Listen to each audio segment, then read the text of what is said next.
Bonsoir et bienvenue à tous une fois encore à Sainte-Anne-de-Beaupré dans l'archidiocèse de Québec pour cette deuxième journée d'assemblée plénière des évêques du Canada.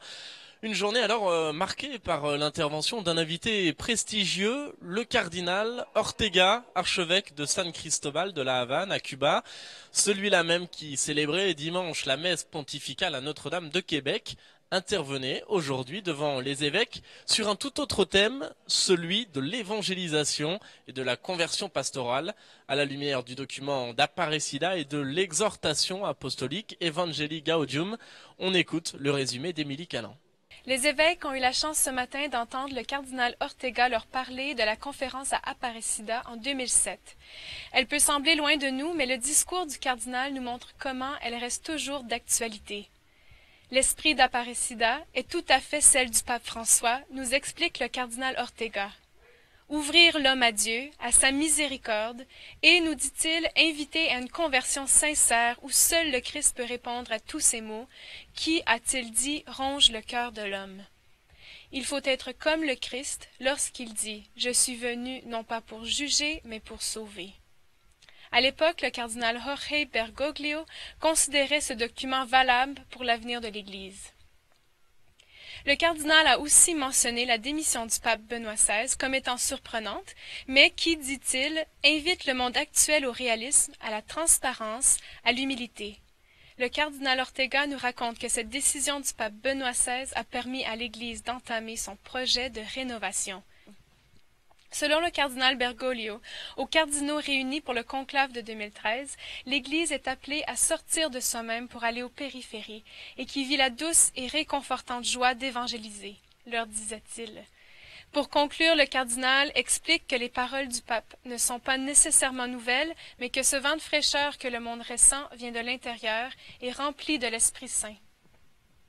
Autre intervention, cette fois-ci celle du nonce apostolique, Monseigneur Luigi Bonazzi. En ouverture de cette assemblée plénière, il a prononcé hier soir un discours aux évêques, un discours très attendu. Je vous propose d'en écouter un extrait. On a toujours devant ces questions grandes sur le présent, sur le futur de l'Église.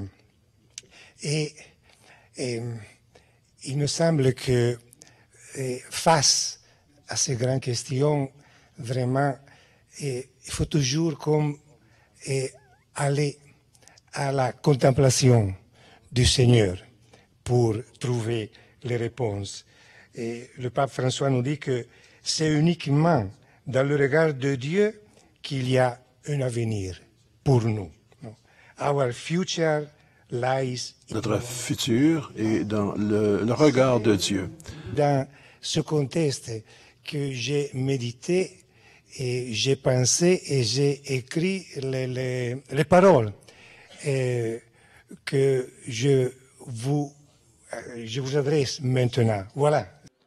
Et le nonce apostolique, justement, est arrivé au Canada il y a à peine 8 mois, c'était en février dernier. Monseigneur Luigi Bonazzi est originaire, vous le savez, de la région de Bergamo, dans le nord de l'Italie. Il nous raconte ses premières impressions ici au Canada. Écoutez. L'impression, c'est d'être arrivé dans un pays très très vaste et c'est la première fois pour moi d'être dans des dimensions aussi grandes. Et un pays que j'ai déjà eu l'occasion un peu de parcourir, de connaître. J'étais à Halifax, j'étais à Vancouver, j'étais à Whitehorse. Et ce sont comme vraiment des mondes différents. Là, et je demande comme la sagesse de m'approcher avec sérénité et avec confiance à ces différentes réalités, de les lire et de donner la contribution que comme représentant du Saint-Père je peux donner. L'assemblée plénière, c'est des moments d'échange, de prière, de partage, mais c'est aussi de temps en temps des moments de détente.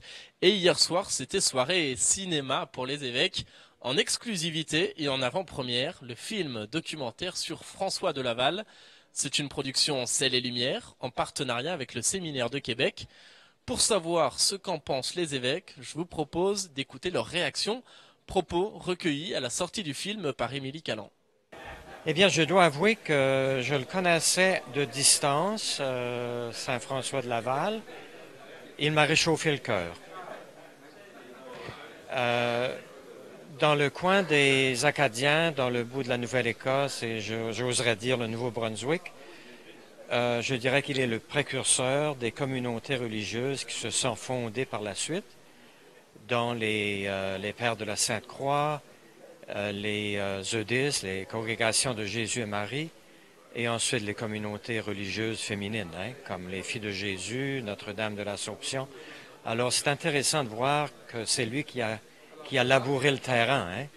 Et donc, j'ai profité vraiment de cette projection de ce soir sur le film François de Laval, qui est comme oui, justement, une source d'inspiration pour le service que nous avons à vivre comme évêque aujourd'hui, déjà dans le diocèse de Québec pour ma part, avec mes confrères évêques. Et donc, c'est une inspiration, puis c'est une ouverture sur... c'est aller chercher en lui les ressources qui peuvent nous servir encore aujourd'hui pour l'annonce de l'Évangile, parce on parle de seconde évangélisation, mais il est une ressource importante. Et quand on vit dans l'espace où il a vécu, c'est encore plus parlant. On le voit un peu partout, même si on n'y pense pas tous les jours, mais on le voit dans, moi, en vivant à l'évêché, en quittant, on voit le séminaire qu'il a fondé, on voit la cathédrale, on voit toutes sortes de choses qui nous rappellent qu'il a été un personnage important pour l'Église de Québec et pour l'Église du Canada et en son entier, puisque ça a démarré à Québec, au fond. Et donc, c'est une source d'inspiration réelle. J'avais déjà un intérêt pour François de Laval. Et lorsque j'ai été intronisé comme évêque de Trois-Rivières, il y a une Ursuline de Trois-Rivières qui m'a donné une petite relique de François de Laval que j'ai encadrée, que je garde dans mon bureau. Et donc, ça m'a beaucoup touché. Et ça a attisé mon intérêt davantage pour connaître François de Laval. Mais François de Laval demeurait toujours un personnage historique, une figure de notre passé d'histoire, mais ça demeurait toujours quelqu'un, disons, d'extérieur. Mais avec ce film, l'impression que j'ai, c'est une impression de fraîcheur et de jeunesse. Et cela m'a beaucoup rapproché de la figure de François de Laval, qui demeure toujours pour moi inspiratrice. Et c'est un très beau film que je trouve. C'est pas juste au niveau documentaire, mais c'est bien fait et ça ajoute une note de fraîcheur et de jeunesse à la figure de François de Laval. Pour moi, en tous les cas. Moi, je suis originaire du Manitoba et je dois dire que Monseigneur de Laval, je n'avais entendu parler lorsque j'étais au Manitoba. Et le diocèse de Saint-Boniface a ses origines ici à Québec. Alors, pour moi, Saint-François de Laval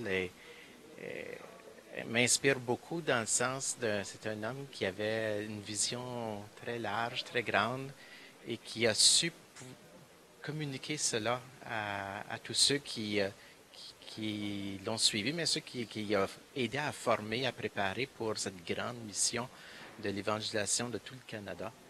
Et de l'Amérique, enfin. Et alors, ce soir, la présentation du film m'a permis de voir de tout ce qu'il a accompli.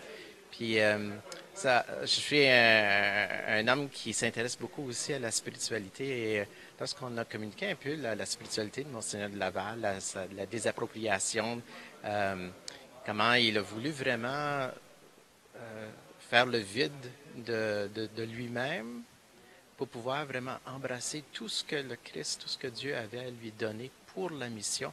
Pour moi, ça me nourrit beaucoup. Et c'est ce qu'il a su communiquer, je crois, à ceux qui ont suivi. Alors, une belle présentation, beau film, puis un chef-d'œuvre, je pense. J'ai hâte de voir comment tous les autres vont réagir. Voilà, et ce film intitulé François, apôtre de l'Amérique sera diffusé sur Ciel et Lumière à partir du mois d'octobre prochain. Il sera ensuite en vente en DVD à partir du 1er novembre. Le résumé du film est à lire sur notre site internet.